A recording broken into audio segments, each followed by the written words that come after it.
2007 წლის პოლიტიკური კრიზისის შედეგად 25 ნოემბერს საქართველოს პრეზიდენტი თანამდებობიდან გადადგა. 2008 წლის 5-იან. გადადგომამდე ერთი დღით ადრე 24 ნოემბერს განკარგულება გამოსცა და თბილისის წყალი გაყიდა.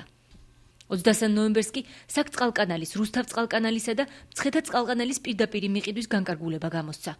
მანამდე კი მოვლენები ასე ვითარდებოდა. 2007 წლამდე საქართველოში ყველა ორგანიზაცია, რომელიც მოსახლეობას სასმელი წყლით ამარაგებდა, სტრატეგიულ ობიექტთა ნუსხაში შედიოდა და მათი გაყიდვა კანონით იკრძალებოდა. მათ შორის იყო თბილისის წყალი, კომპანია, რომელიც დედაქალაქს სასმელი წყლით უზრუნველყოფს. წყალმომარაგების პრობლემების მოგვარების მიზნით 2007 წლის აპრილში თბილისის წყალმა 25 მილიონი ევროს ღირებულების პროექტი დასაფინანსებლად ევროპის რეკონსტრუქციისა და განვითარების ბანკს წარუდგინა.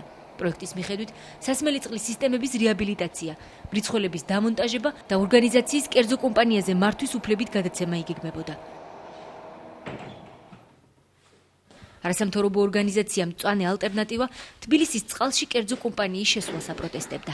გაურკვეველი იყო, რატომ უნდა შესულიყო უცხოური კომპანია, კერძო კომპანია მართვაში მომგებიან საწარმოში, რა საჭიროებას ვერ ხედავდით და მეორე ის რომ როგორც გამოცდილება აჩვენებდა სხვადასხვა ევროპულ ქვეყნებში, კერძო სექტორის შესვლა ასეთი ფორმით თბილისის წყლის მართვის სისტემაში იწვევდა წყლის ტარიფების მნიშვნელოვნად ზრდას, ხოლო რეალურად წყლის ხარისხზე ამას არანაირი გავლენა არ ჰქონდა.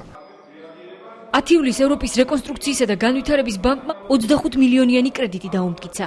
ამავე პერიოდში პარლამენტმა კანონში ცვლილებები შეიტანა და წყლის სისტემები სტრატეგიული ობიექტების სიიდან ამოიღო. ზუსტად ორ კვირაში თბილისის წყლის გასხვისებასთან დაკავშირებით განცხადება გაკეთდა. მაშინვე გაჩნდა კითხვა, გაყიდვის შემთხვევაში თუ ვინ მოემსახურებოდა EBRD-ის კრედიტს. არასამთავრობო ორგანიზაცია მწვანე ალტერნატივამ ამ კითხვით თბილისის წყალს მიმართა. ჩვენ მივიღეთ სწორედ ესეთი პასუხი, რომ საწარმოს ახალი მფლობელი გაუწევდა სეხს მომსახურებობას, შესაბამისად აითვისებდა ამ სეხსაც. ამიტომ გაჩნდა გარკვეული ეჭვი, რომ მფლობელი წინასწარ ცნობილი იყო, იმიტომ რომ უცნობი კომპანიისთვის სესხის მოპოვება ცოტა არაბუნებრივი იყო ესეთ შემთხვევაში. მწვანე ალტერნატივამ წერილი ევროპის განვითარების ბანკსაც გაუგზავნა და ახსნა განმარტება მოითხოვა. თუ რას ნიშნავდა პრივატიზაციის პროცესის დაწყება, იცოდნენ თუ არა ამის შესახებ ბანკში და როგორ უყურებდნენ ამ საქმეს. მათთვისაც ეს მოულოდნელი იყო და გარკვეულწილად მიუხედავთ იმისა, რომ პროექტი დამტკიცებული იყო 10 ივლისს, მისი ასე ვთქვათ, ხელმოწერა სასესხო ხელშეკრულებაზე ძალიან დიდი ხნის განმავლობაში არ ხდებოდა, პრინციპში საბოლოო ჯამში არც მოხდა. მათ გადაიფიქრეს ასე უცნობი კომპანიისთვის სესხის მიცემა, რომელიც საერთოდ ამ პროექტის ფარგლებში არც მიზნებში არ ჯდებოდა. თბილისის წყლის, ჟინვალ-ჰესის, მცხეთა-წყალკანალის და საქ-წყალკანალის გასხვისების მიზნით საქართველოს ეკონომიკური განვითარების სამინისტრომ და თბილისის მერიამ ინტერესთა გამოხატვა 25 ივლისს ერთობლივად გამოაცხადა. გამარჯვებული კომპანიის გამოსავლენად 3 ძირითადი კრიტერიუმი სახელდებოდა: შესაძენი ფასი, საწარმოს განვითარების გეგმა და ინვესტიციების მოცულობა. თბილისის წყალი მუნიციპალიტეტის საკუთრება იყო და ამიტომაც მისი გასხვისების შესახებ გადაწყვეტილება საკრებულოს უნდა მიეღო. თუმცა ობიექტის გაყიდვის მომენტში ასეთი გადაწყვეტილება არ არსებობდა. მწვანე ალტერნატივამ საკრებულოს გადაწყვეტილება მოითხოვა, თუმცა ვერ მიიღო. ეს იყო ძალიან მნიშვნელოვანი დარღვევა, იმიტომ რომ აღმასრულებელმა თბილისის აღმასრულებელმა ორგანომ ფაქტიურად თვითნებურად მიიღო გადაწყვეტილება საწარმოს გასხვისების შესახებ. სახელმწიფო ქონების შეძენით 10 კომპანია დაინტერესდა. მას შემდეგ რაც სამინისტრომ დამატებითი მოთხოვნები წამოაყენა, ბრძოლა 6 კომპანიამ განაგრძო. ტენდერში მონაწილეობდნენ მსოფლიოს უმსხვილესი წყლის კომპანიები, მათ შორის ფრანგული ვეოლია, რომელიც 64 ქვეყანაში 95 მილიონზე მეტ მომხმარებელს ემსახურება. კომპანიამ მზად იყო ობიექტები 75 მილიონ დოლარად შეეძინა და წყლის ტარიფი 2013 წლამდე 3,79 დოლარზე მეტად არ გაეზარდა. ესპანური აქვალია, რომელიც 8 ქვეყანაში მოღვაწეობს და 23 მილიონზე მეტ მომხმარებელს ემსახურება, ობიექტებში 107,8 მილიონ დოლარს იხდიდა და მისი მაქსიმალური ტარიფი 5,13 დოლარი იყო.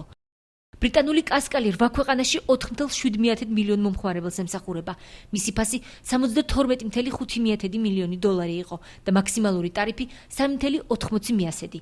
ეკონომიკის სამინისტრომ ინვესტიციების მოცულობები არ გამოაქვეყნა. გამარჯვებულად შვეიცარიული კომპანია Multiplex Solutions-ი დასახელდა. აღნიშნულ ობიექტზე განახორციელებს 350 მილიონი დოლარის ღირებულების ინვესტიციას, ზადაა გადაიხადოს 85 მილიონი ამერიკული დოლარი და აგრეთვე უზრუნველყოს ის პირობები, რომელიც ჩვენთვის იყო პრიორიტეტული. აქ ამ გადაწყვეტილებას რო ვიღებდით, ხელმძღვანელობდით მხოლოდ და მხოლოდ არა მარტო ფასით, გადახდილი ფასით, არამედ როგორც იყო თვითონათქვამი წყლის მის კომპანიას გავამარჯვებინეთ, ვინ შეინარჩუნებდა წყლის ხარისხს და ტარიფს, რაც მნიშვნელოვანია, იმიტომ რომ დაბალ ტარიფს. Multiplex Solutions-ზე ინფორმაცია ჟენევის სავაჭრო რეესტრში იყო მითითებული, რომლის თანახმად კომპანია 2005 წლის 23 აგვისტოს არის დარეგისტრირებული. მისი საწესდებო კაპიტალი მინიმალურია, $90,000. მოგვიანებით ეს თანხა გაორმაგდა.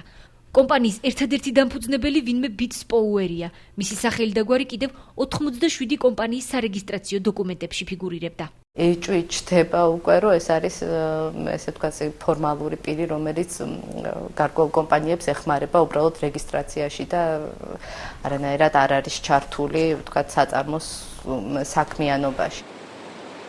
ინტერესთა გამოხატვა საწარმოების გაყიდვის კანონით განსაზღვრული მეთოდი იყო. გამარჯვებულად გამოვლენილ კომპანიას საპრივატიზაციო საწარმოები პირდაპირ მიყიდვის წესით უნდა გადაცემოდა. სწორედ ეს გადაწყვეტილება მიიღო პრეზიდენტმა გადადგომამდე 1 დღით ადრე. სააკაშვილმა საპრივატიზაციო ობიექტები გამარჯვებული შვეიცარიული Multiplex Solutions-ის ნაცვლად ოფშორში დარეგისტრირებულ Multiplex Energy Limited-ს გადასცა. ამ ცვლილებების შესახებ მთავრობის მხრიდან არანაირი განმარტება არ გაკეთებულა. Multiplex Energy Limited-ს არ გააჩნია საქართველოში წარმომადგენლობა, არ აქვს ვებგვერდი და ასევე ინტერნეტში არ იძებნება არც ერთი გვერდი, სადაც კომპანია იქნება მოხსენიებული. ძალიან საინტერესოა, რატომ რეგისტრირდებიან კომპანიები ოფშორში. აქ არის ორი მიზეზი. პირველი ეს არის გადასახადებისაგან ლეგალური გზით თავის არიდების საშუალებას იძლევა ოფშორი და მეორე, რაც ყველაზე მნიშვნელოვანია, ვფიქრობ, საქართველოს რეალობაში, ეს არის რეალური ინვესტორების ვინაობის დამალვა. აქედან გამომდინარე, გარკვეულ ტრადიციად იქცა და ტენდენციური სახე მიიღო ამან საქართველოში, რომ გაყიდული კომპანიები სახელმწიფო ქონების უკან ყოველთვის მოიაზრება გაურკვეველი მითიური ოფშორული კომპანიები, რომელთა უკან ვინ დგას რეალურად არავინ იცის. რუსთავის წყლის სარეგისტრაციო მასალებში წარმოდგენილია Multiplex Solutions-ის ბლანკზე Multiplex Energy Limited-ის წარმომადგენლის ანდრია ბასილაიეს ეკონომიკის სამინისტროსათვის გაგზავნილი წერილი, რაც ადასტურებს, რომ ამ ორ ფირმას ერთი და იგივე პირი წარმოადგენს, მაგრამ თავად ფირმებს რა კავშირი აქვს ერთმანეთთან, ამის შესახებ ინფორმაცია არ იძებნება. მსოფლიო პრაქტიკაა ესეთი, რომ ოფშორში რეგისტრირებული კომპანიები ხშირად აკეთებენ ხელახალ რეგისტრაციას და როგორც წესი ეს დაკავშირებულია გარკვეული ინფორმაციის და ეგრეთ წოდებული კვალის დაკარგვის მიზნით ხდება ხოლმე ესეთი ხშირი ხელახალი რეგისტრაცია. განკარგულებაში მეორე შეუსაბამობაც აღმოჩნდა. გასაყიდ ობიექტთა ჩამონათვალში რუსთავ წყალკანალიც გაჩნდა, რომელიც ინტერესთა გამოხატვაში საერთოდ არ ფიგურირებდა. რუსთავ წყალკანალი მყიდველს $15 მილიონ 2008 წლის ბოლომდე თანხის დაფარვის ერთადერთ პირობად უნდა გადაცემოდა. მთავარი ის არის, რომ იმთავითვე ამ სახელმწიფო ქონების გასხვისების პროცესში ყველა დაინტერესებული პირისათვის არ იყო თანაბარი პირობები შეექმნილი, იმიტომ რომ ამ ინტერესთა გამოხატვის შესახებ განცხადებაში ერთი მნიშვნელოვანი ობიექტი არ იყო მითითებული, რომელიც შემდეგ მხოლოდ და მხოლოდ პრეზიდენტის განკარგულებაში აღმოჩნდა და იქ იყო მხოლოდ მითითებული მისი გასხვისების თაობაზე. პრეზიდენტის განკარგულების გამოცემის შემდეგ მყიდველთან შესაბამისი ხელშეკრულებების დადების პროცედურა უნდა დაწყებულიყო. პროცესი კი გაურკვეველი მიზეზებით ჭიანურდებოდა. 4 თვის შემდეგ 2008 წლის 10 აპრილს პრეზიდენტის ახალი განკარგულება გამოვიდა და ძალდაკარგულად ჩაითვალა 23 და 24 ნოემბრის განკარგულებები. სააკაშვილმა ოფშორში რეგისტრირებულ კომპანიას ახალი შეღავათიანი პირობები დაუწესა. რუსთავ წყალკანალის გასაყიდი ფასი 15-დან $10 მილიონ შემცირდა. კომპანიას საბანკო გარანტიის წარდგენა კი 50-ის ნაცვლად $10 მილიონი დაევალა. ამის შემდეგ მაშინდელმა ეკონომიკის მინისტრმა ეკატერინე შარაშიძემ და ვიცე-მერმა მამუკა ახვლედიანმა ინვესტორთან ხელშეკრულება გააფორმეს. თბილისის წყლის დირექტორად რუსეთის მოქალაქე იური ლესი დაინიშნა. ეჭვი გაჩნდა, რომ თბილისის წყალში რუსული კაპიტალი შევიდა. როგორც ოფიციალური ვებგვერდიდან ირკვევა, იური ლესი მანამდე მოლდოვის გრესის გენერალური დირექტორი იყო, რომლის 100%-იანი წილი ინტერრაოესის საკუთრებაა. თავად ინტერრაოესი კი 1997 წელს რაოეს რასიას მიერ იქნა დაფუძნებული.